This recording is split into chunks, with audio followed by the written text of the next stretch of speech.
Hi everyone, Dave here, Fit and Healthy Forever.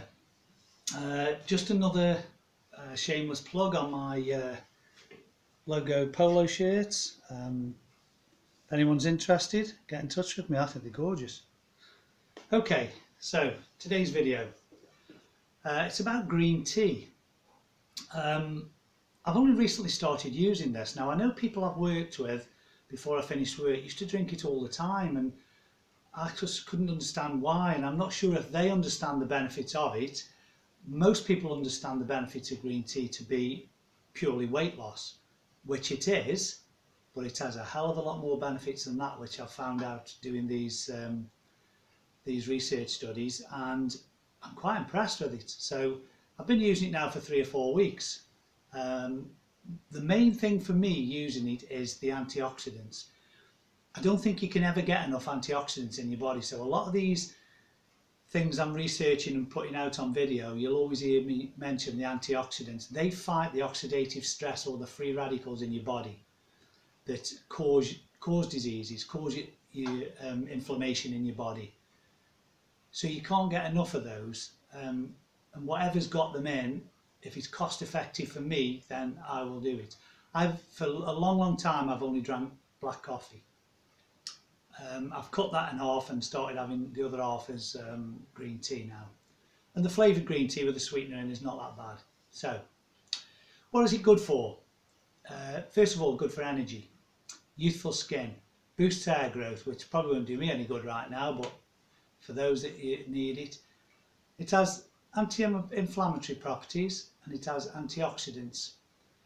It has polyphenols and flaminols, which are a lot of the polyphenols you get in things like fruits, like apples and stuff like that. I believe that these sort of things that I don't think have been researched, these things that people are not sure how good they are, but they are beneficial. So I've not seen studies done on these, but these, I know you find them in fruits and stuff.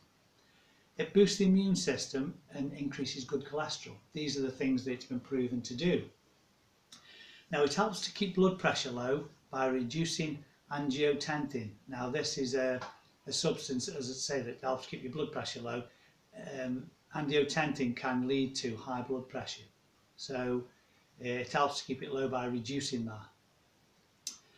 that. The eye antioxidants help to fight cancers, that's been proven, and it fights skin inflammations. So I would think skin inflammation covers things like acne and rashes and stuff like psoriasis maybe. But it's probably worth a try. Now, Dr. James Machino, who I follow quite a lot, he sends me email links if you subscribe to his channel with latest studies and things like that. And he's come up with, there's a substance in green tea called EGCG. Now, the full name is epigallocatechin 3-gallate. Now, for ease of speech, we'll call it EGCG. And it's a powerful antioxidant linked to prevention of heart disease and cancer. Now, it's got a lot of studies backing this. You can take it as a supplement. It stimulates the body to burn fat when at rest. There's solid evidence to prove this. And this is why I think green tea's got such a good name for burning fat.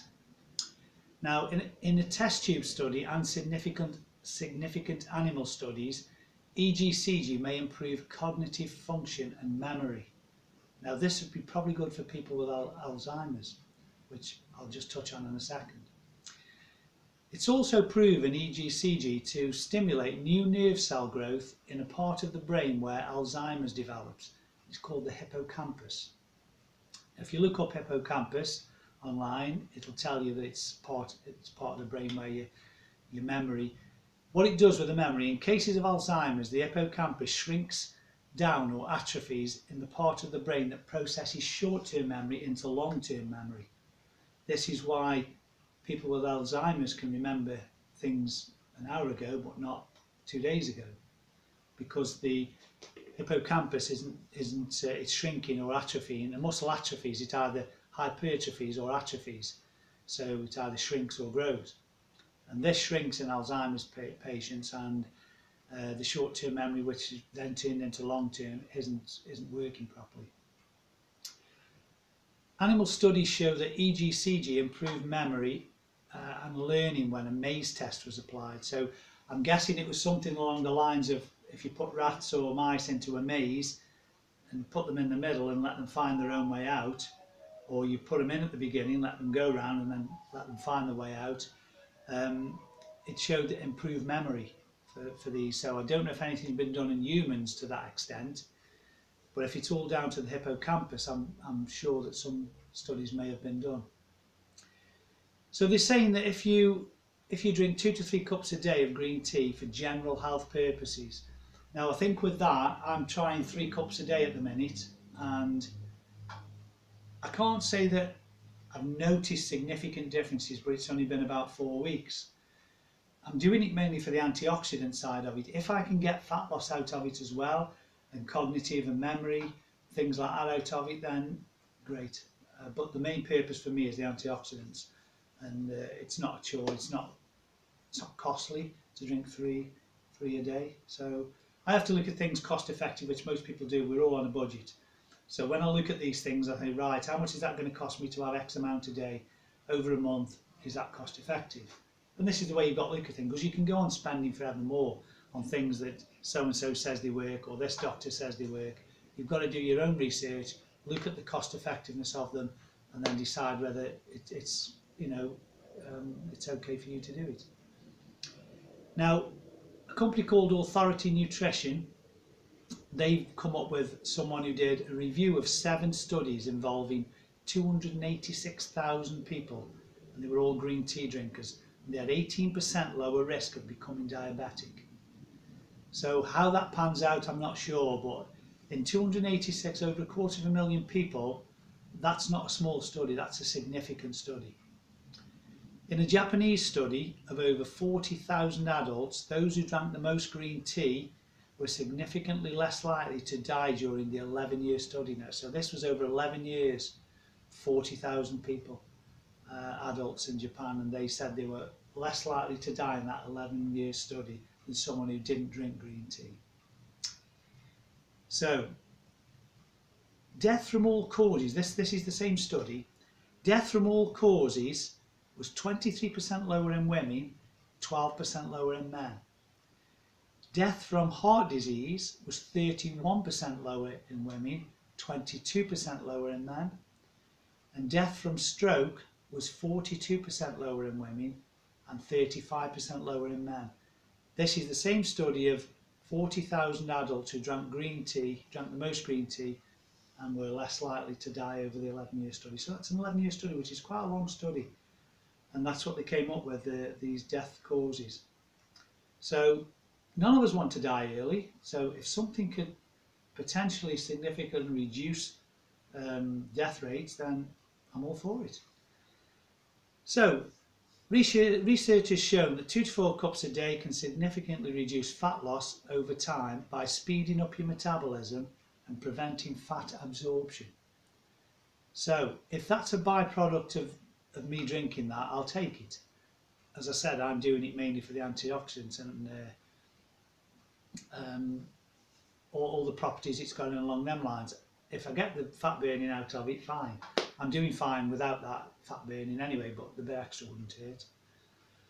The best time to take for fat loss is before breakfast to kickstart your metabolism, and before lunch or before workouts.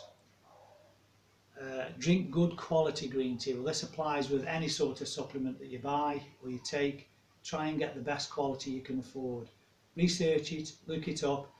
There's a list of them online. Twinings is a good one, which is the one I use. That's a decent one. But there was a list of probably 8 or 10 that were considered decent. Got good studies behind them. Another guy I follow, he's a personal trainer in LA. And he's a fitness model, a guy named Thomas DeLauer. Now, he drinks what's called matcha tea. It's M-A-T-C-H-A, matcha green tea. And what it is, it's just green tea that's been pulverized to a very fine powder. Now, we know green tea's got a lot of catechins in it. A study has shown that when green tea was pulverized, it increased the catechins by 137 times and it doubled the absorption rate. Now, I have no idea how that works, but this study is saying that that's what it does. So all someone's done is got hold of green tea, pulverised it to a powder, drank it the same way you would if it was in a tea bag, and they're saying it's 137 times more catechins and it doubles the absorption rate.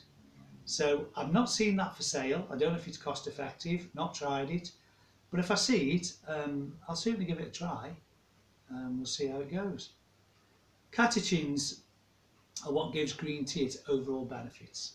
Catechins are sort of like the main ingredients in there, the antioxidants and so on and so forth.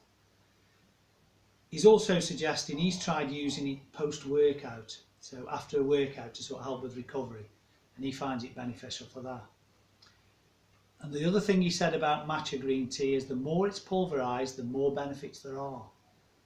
Again, how that works I don't know, but if I see it on sale, if it's got anything anywhere near those sort of benefits, it's probably worth trying.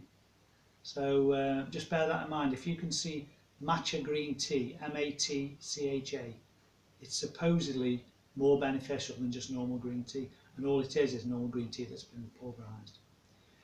So I just wanted to do a short video on that because, as I say, I've been running it for a month now, and I can't say I feel a significant difference, but if it's got all these antioxidants in it, which everyone seems to think it has, all the studies show, then it's very cost effective for me to drink.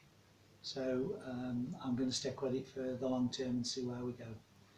So again, as always, thank you very much for listening and taking the time. Stay fit and healthy forever. I would love everyone to just make a few changes if you can, and try and live a healthful life. None of us know what's around the corner. None of us are guaranteed to be here in 1 year, 2 years, 5 years, 10 years. But you can minimise the risk, and that's all I try to do. I try to minimise the risk of getting diseases, of dropping down dead from whatever. And that's the best you can do, and try and live your life to the full. But to me, there's a difference between, because someone said to me recently, yeah, but my granddad smoked and drank and lived till he was 93. But to me, it's quality of life. You know, at 60 odd, I can still cycle, I can run, I can weight train. I want to be able to do that into 70s, into 80s and into 90s if I can. So I want a quality of life where I can do the things that I want to do. I'm passionate about my fitness, whether it be weight training, whether it be cycling outdoors, whether it be I do a little bit of meditation and stuff like that, stretching, do a lot of stretching. I want to be able to do them things. I've seen older generation who can't bend over and tie the shoelaces. They have to have Velcro shoes. I don't want to be like that, and I'm sure you don't either. Don't take it for granted. Just because you're in your 20s, 30s, 40s, do not take it for granted. People are dying younger of diseases these days, and a lot of it is down to not looking after yourself properly. Take this on board. Take every opportunity to try and improve your health. Okay? Thanks again for listening. Like and subscribe if you like what you're hearing, and tell all your friends just to have a listen. If you listen to it and you think it's bullshit, that's fine. I can't argue. I can only tell you what the studies are saying, the research is telling you, but you may just get something out of it, so give it a try.